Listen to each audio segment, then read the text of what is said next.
할렐루야, 할렐루야. 3월이 시작되었습니다. 이제 정말 봄이 온 것 같습니다. 오늘 아침은 정말 너무나도 따뜻합니다. 그동안 힘겹게 겨울을 잘 버티셨으니 이제 3월 한 달 기쁨으로 또 행복하게 평안하게 살아가시기를 주님의 이름으로 간절히 부탁드립니다. 하나님의 평안과 은혜가 이 3월 달도 여러분들 모두와 함께 하실 줄로 믿습니다.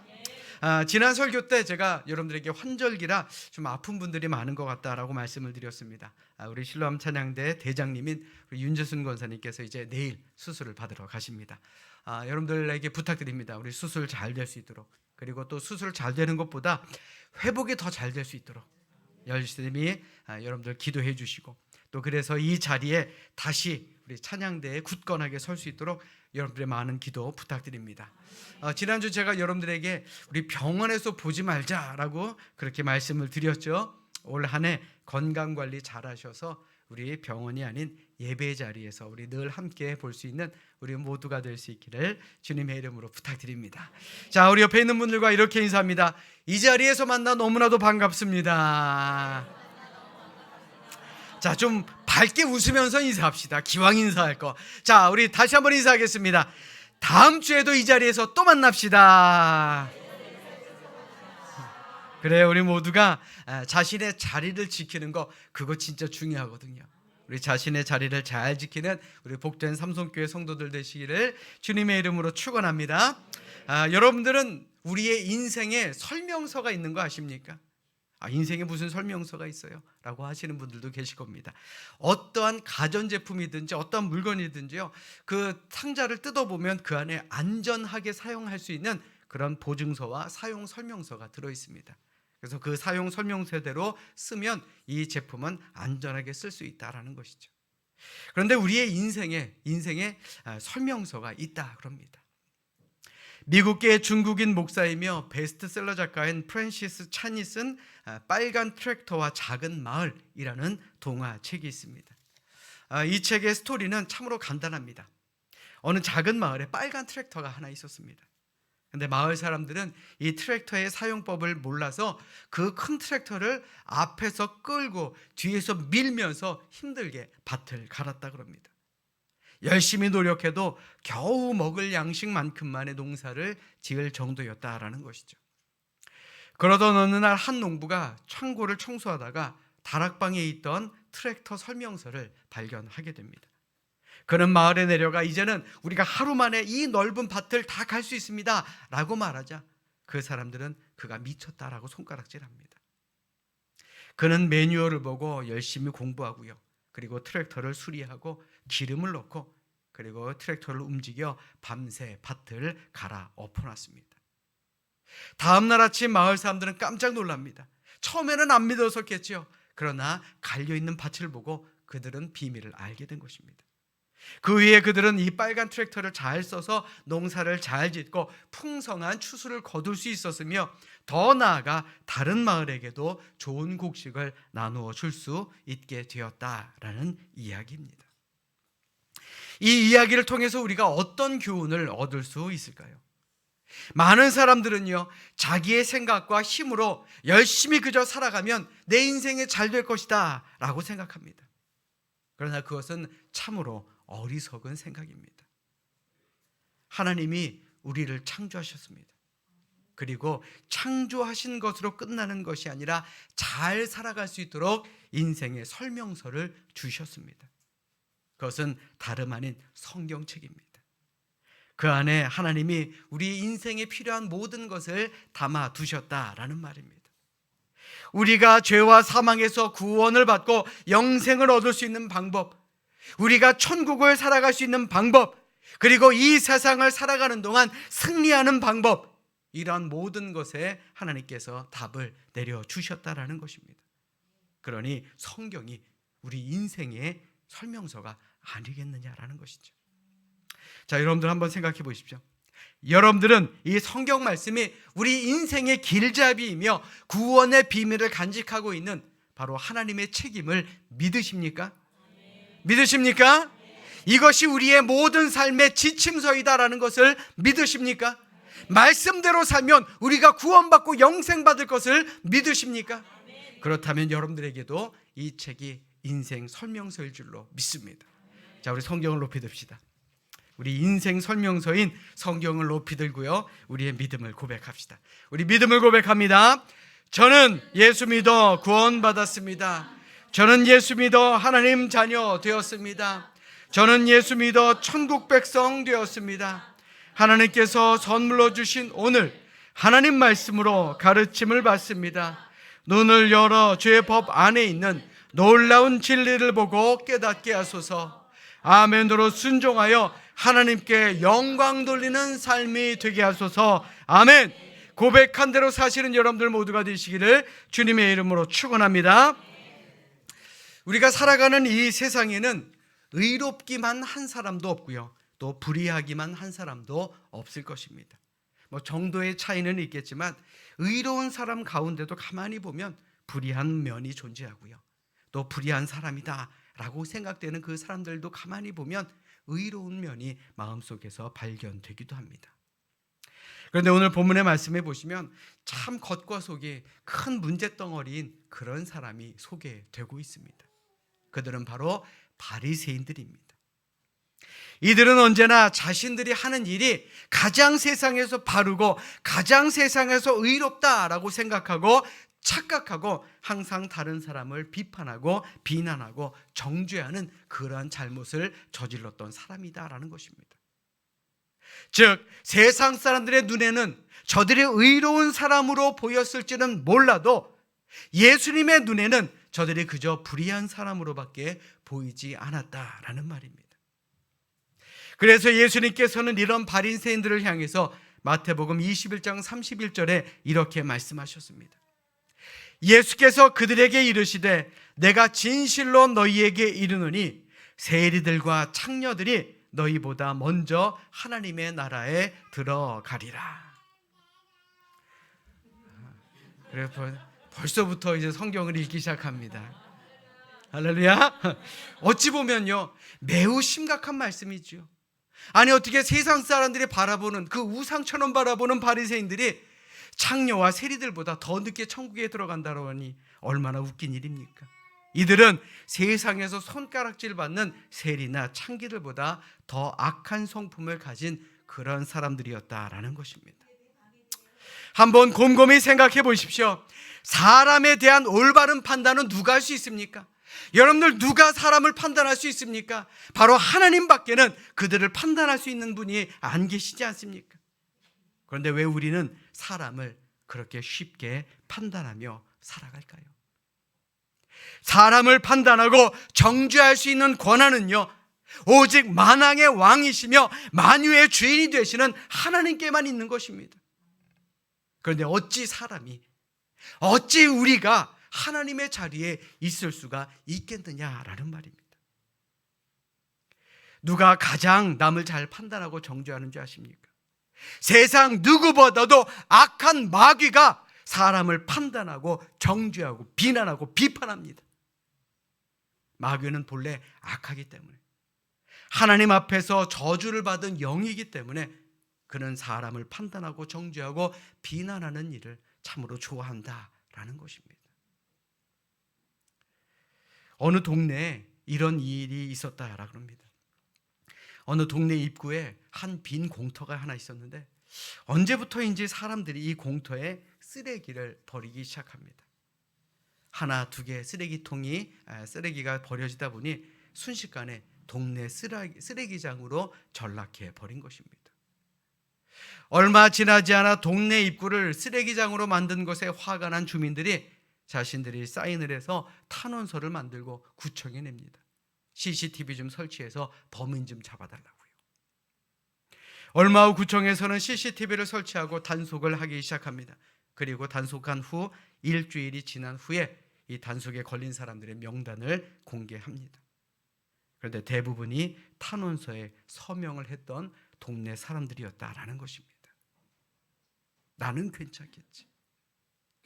그렇게 분개했던 그 범죄를 오히려 자신들이 저지르고 있었다라는 그런 이야기입니다.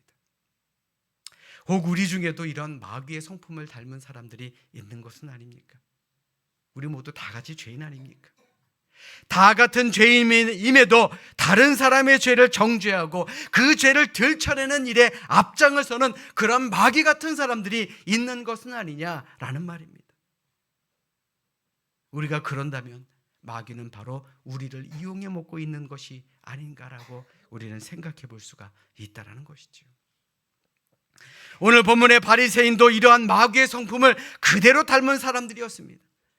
오늘 본문의 말씀에 보시면 예수님과 제자들이 밀밭 사이를 지나갈 때에 제자들이 얼마나 배가 고팠는지 밭에 있는 밀 이삭을 잘라 먹었습니다. 그런데 이를 멀리서 지켜보던 바리새인들이 예수님께 득달같이 달려와서 어떻게 당신의 제자들이 안식일에 해서는 안 되는 일을 하고 있습니까? 라고 비판하고 비난합니다. 오늘 본문 1절로 2절의 말씀 보십시오. 그때에 예수께서 안식일에 밀밭 사이로 가실새 제자들이 시장하여 이삭을 잘라 먹으니 바리새인들이 보고 예수께 말하되 보시오, 당신의 제자들이 안식일에 하지 못할 일을 하더이다. 이 말은 다시 말해서 하나님께서 우리에게 주신 십계명에는 안식일에는 일하지 말라라고 하고 있는데 어떻게 당신의 제자들이 밀 이삭을 따먹을 수 있도록 그대로 내버려 두셨냐라고 따지는 내용입니다. 어찌 생각해 보면 맞는 말인 것 같기도 하죠. 계명이 그러하니까요. 그러나 그들의 의도는 그저 비난과 비판, 정죄 이것이었다라는 것이 문제입니다. 한마디로 이들은 하나님께서 우리에게 지키라고 명하신 그 십계명의 본래 의도와 목적을 알지 못하고 그들은 그저 비난하고 비판만 했다라는 말입니다. 신명기 10장 13절의 말씀을 우리 함께 읽도록 하겠습니다. 자, 우리 함께 읽도록 합니다. 신명기 10장 13절의 말씀 함께 읽습니다. 시작.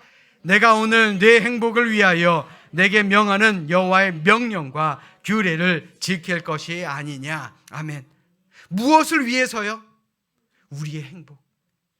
하나님께서는 우리가 행복하라고 명령과 규례를 주셨다라는 겁니다. 또 신명기 6장 24절에 뭐라고 말합니까?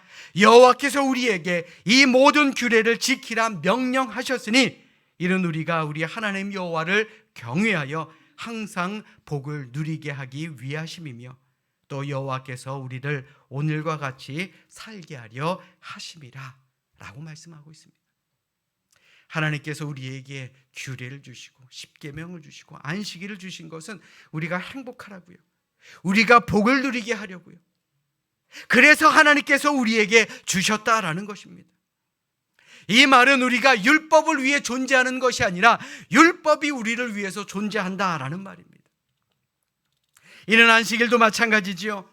하나님께서 안식일을 만드시고 지키라 명령하신 것은요, 우리를 위해서입니다. 일주일에 하루 영적으로 쉼을 가지라고.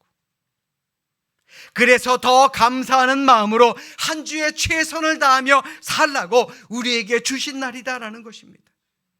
그런데도 바리새인들은 뭐라고 말합니까? 안식일에 예수님의 제자들이 밀 이삭을 먹었다고 무조건 제자들을 판단하고 정죄했다라는 것이죠.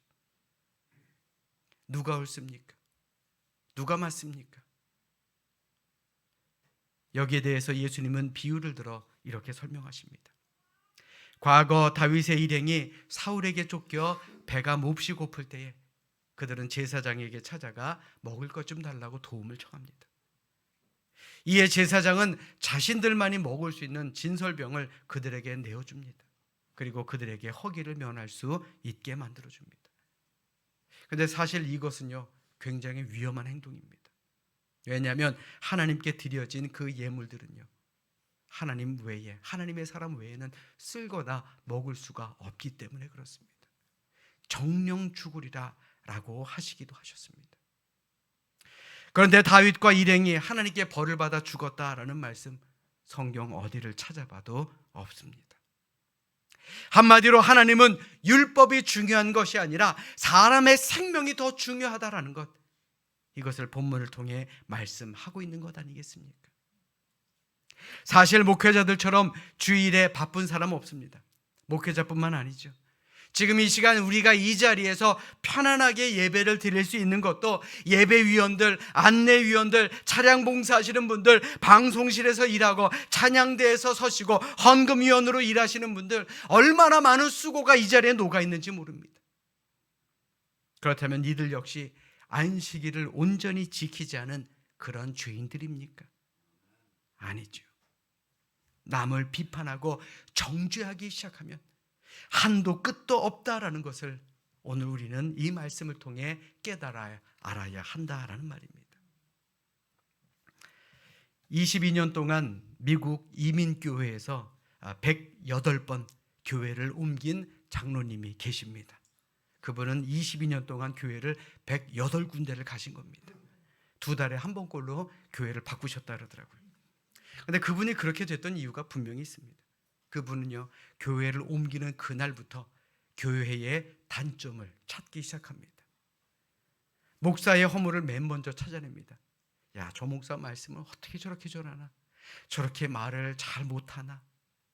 그리고는 예배가 끝나면 그 목사님에게 가서 목사님 오늘 이렇게 실수하셨습니다. 그렇게 이야기를 합니다. 자기 눈에 드러난 허물을 지적하고요. 교회 주보는 이게 잘못됐고 우리 찬양대는 선곡을 이래서 안 되고 주방은 왜 이렇게 더러워요? 교인들은 왜 이렇게 불친절해요? 교회의 단점들을 하나하나씩 찾아냅니다. 그리고 낱낱이 노트에다 적습니다. 그리고 자신의 보물인 것처럼 그는 간직하고 있었습니다. 자, 그런데 문제는 그 분이 병으로 죽게 되자 그 어느 교회도 그분의 장례식을 치러줄 수가 없었습니다. 왜냐하면 그가 온전히 섬긴 교회가 없었기 때문에 그렇습니다. 웃지 못할 이야기입니다마는 세상 모든 사람들은 나에게 딱 알맞는 교회를 찾아가죠. 그러나 그런 교회는 세상에 존재하지 않습니다. 교회란 불완전한 죄인들이 모여 있는 곳이기 때문에 그렇죠. 그러므로 하나님께서 기뻐하시는 성도는 어떤 성도냐? 교회의 단점을 발견하면 그것이 싫어 떠나는 사람이 아니라 그 단점을 메우려고 노력하는 성도를 하나님은 기뻐하십니다. 교회의 한쪽 벽이 얼룩졌다고 그것을 지적하고 떠나는 교인들이 아니고요, 그 얼룩진 곳을 씻어내고 깨끗하게 단정하는 성도를 하나님께서는 원하신다라는 말입니다. 자, 우리 옆에 있는 분들 바라보십시오. 자, 이러고 보지 마시고요, 좀 예쁜 눈으로 좀 보십시오. 하트가 눈에 가득하게요. 자, 씻어내고 단장하는 성도로 보이십니까? 이럴 때 아멘이 커야 되는 겁니다. 자, 이러고 보지 마시고요, 다시 한번 똑바로 쳐다보시고, 자, 우리 옆에 있는 분들에게 이렇게 알려줍시다. 어쩜 그리 믿음이 커 보이십니까? 자, 다시 한번요, 우리 가슴에 손을 얹고요, 저도 믿음이 큰 사람입니다. 그래요, 우리 모두가요, 서로가 서로에게 힘이 되어주는 그런 사람이 되는 것, 이것이 하나님께서 우리에게 원하시는 모습 아니겠습니까?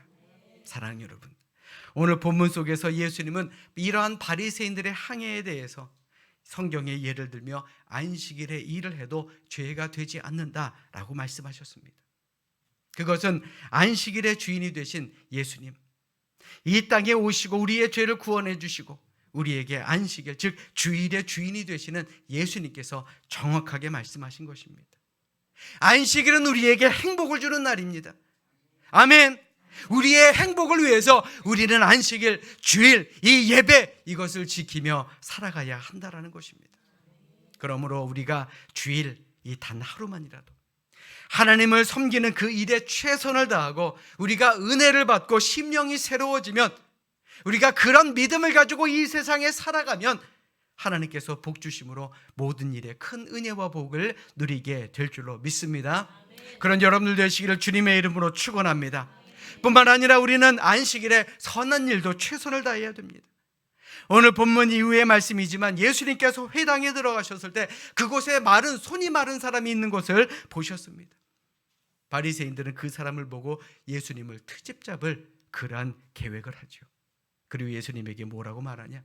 예수님, 안식일에 이 병자를 고치는 게 맞습니까? 틀립니까? 라고 말합니다. 만약에 예수님이 고쳐주시면 어떻게 됩니까? 예수님도 안식일에 일하시는군요. 만약에 고치지 않으면 어떻게 됩니까? 아이고, 예수님 그렇게 사랑 얘기하더니 당신도 똑같군요. 뭘 해도요 트집 잡으려고 그런 겁니다. 이에 대한 답으로 예수님은 이런 예를 들어 말씀하십니다. 오늘 본문 이후 12장 11절의 말씀 뭐라고 말합니까? 예수께서 이르시되 너희 중에 어떤 사람이 양 한 마리가 있어 안식일에 구덩이에 빠졌으면 끌어내지 않겠느냐. 가난한 농부가요 양 한 마리만 있습니다. 근데 안식일에 구덩이에 빠진 겁니다. 그렇다면 그가 그것을 보고도 안식일을 핑계로 그냥 지나가는 사람이 어디 있겠느냐라고 말씀하신 것입니다. 그리고 그 다음 절인 12절에 이렇게 말씀합니다. 사람이 양보다 얼마나 더 귀하냐. 그러므로 안식일에 선을 행하는 것이 옳으니라. 그러면서 그 회당에 있던 손 마른 사람을 예수님은 고쳐주셨습니다. 한마디로 무엇이 더 우선순위냐. 유명한 영화 대사가 있죠. 무엇이 중헌디 무엇이 더 중헌냐고, 그 말입니다. 여러분들에게는 무엇이 더 중요하십니까? 무엇이 더 삶의 우선순위이십니까? 사랑하는 여러분, 우리 모두는 다 죄인입니다. 예수님의 십자가 공로가 아니면 어느 누구도요 구원받을 수 없습니다. 우리는 모두 죽어 마땅한 죄인들이지만 긍휼하신 하나님의 은혜로 말미암아 우리는 구원을 받게 되었습니다. 자비하신 하나님이 우리를 구원해 주셨으니까 우리 또한 자비로운 그런 사람이 되어야 한다라는 말입니다. 호세아 6장 6절의 말씀 자막으로 준비했습니다. 우리 한 목소리로 같이 읽도록 하겠습니다. 함께 읽습니다. 시작. 나는 인애를 원하고 제사를 원하지 아니하며 번제보다 하나님을 아는 것을 원하노라. 아멘. 하나님을 아는 것을 원한다 그랬어요. 우리가 하나님께 제사를 잘 드리는 것도 하나님을 기쁘시게 만드는 것입니다. 그러나 우리가 이 세상에 살며 다른 사람에게 자비를 베풀어 살면 하나님은 우리의 행실을 보고 더 기뻐하신다라는 뜻입니다. 우리는 하나님 앞에 엄청난 빚을 진 죄인들입니다. 그럼에도 불구하고 하나님께서는 예수 그리스도의 보혈로 우리의 죄를 깨끗하게 씻어주셨죠. 우리도 그렇게 살아야 됩니다. 내 마음을 아프게 하고 나에게 손해를 끼치기도 하고 내 마음을 섭섭하게 만드는 사람이 있다 할지라도 우리는 그들을 용서하며 살아야 한다라는 말입니다. 그러므로 바라기는 다른 사람을 판단하고 정죄하고 비판하고 비난할 것이 아니라 하나님의 자비로운 마음으로 그 사람을 불쌍히 여기며 더욱더 용서하고 그들을 위해 기도하는 우리 모두가 되시기를 주님의 이름으로 축원합니다. 1930년대 미국의 피오넬로 라가디아라는 그런 분이 계셨습니다. 뉴욕 시장으로 역임하셨던 분인데 뉴욕 시장으로도 유명했지만 참 특이한 판결을 내는 것으로도 유명하신 분입니다. 그가 뉴욕시의 즉결 재판부의 판사로 있었을 때에 하루는 빵가게에서 빵을 훔친 죄로 잡혀 들어온 한 노인을 만나게 됩니다. 아마 당시가 미국 대공황 때라서 참으로 힘겨웠을 때일 겁니다. 그 노인에게 그 판사는 왜 빵을 훔쳤는지를 물어봅니다. 그러자 그 노인은 배가 너무 고파서 그만 빵에 손을 대고 말았습니다 라고 말합니다. 이에 라가디아 판사는 당신에게 $10의 벌금형을 내리겠습니다 라고 선고를 합니다. 그리고는 자기 지갑에서 $10를 꺼내고 그러나 이 벌금은 제가 내겠습니다. 이토록 배고픈 사람이 뉴욕 거리를 헤매고 다니는 동안 저는 너무나도 좋은 음식을 배불리 먹고 살았습니다. 제가 배불리 먹은 그것에 대한 벌금으로 제가 $10의 벌금을 내도록 하겠습니다. 그리고 라가디아 판사는 자신의 모자를 벗어 재판부 서기에게 내어주며 이 재판정에 계신 분들도 가난한 사람에게 아무런 도움을 주지 않고 방치한 우리 모두에게 책임이 있기에 이에 대한 벌금 50센트씩 내시기 바랍니다. 그리고 모인 벌금은 이 노인에게 드리도록 하겠습니다 라고 판결을 내립니다. 이에 감동을 받은 사람들이 돈을 내기 시작하죠. 가난한 노인은 그 자리에서 모아진 $47 50센트를 손에 쥐고 눈물을 흘리며 재판정을 나서게 되었다라는 이야기입니다. 사랑하는 여러분, 우리의 삶에 있어서 무엇이 더 중요합니까? 무엇을 더 우선순위로 생각하며 살아가십니까? 선한 일을 더 많이 하시기 바랍니다. 배고픈 사람이 있으면 먹여주시고요, 병든 사람이 있으면 찾아가 위로해 주시기 바랍니다. 더군다나 더 열심히 전도하시고 최선을 다해 봉사하십시오. 하나님은 우리 모두에게 이웃을 내 몸과 같이 사랑하며 살아가기를 원하시는 분임을 우리 다시 한번 기억하십시오. 이 시간 진정으로 바라기는 오늘 주신 이 말씀 가슴에 잘 새겨두시고 남을 정죄하고 판단하고 비판하고 비난하는 그런 바리새인들의 죄를 범하지 마시고 이웃에게 더 많은 선을 행하며 하나님 마음에 합한 우리 모두의 삶을 살아가는 우리 삼손교회 모든 성도들이 되시기를 주님의 이름으로 축원합니다. 축원합니다. 기도하겠습니다.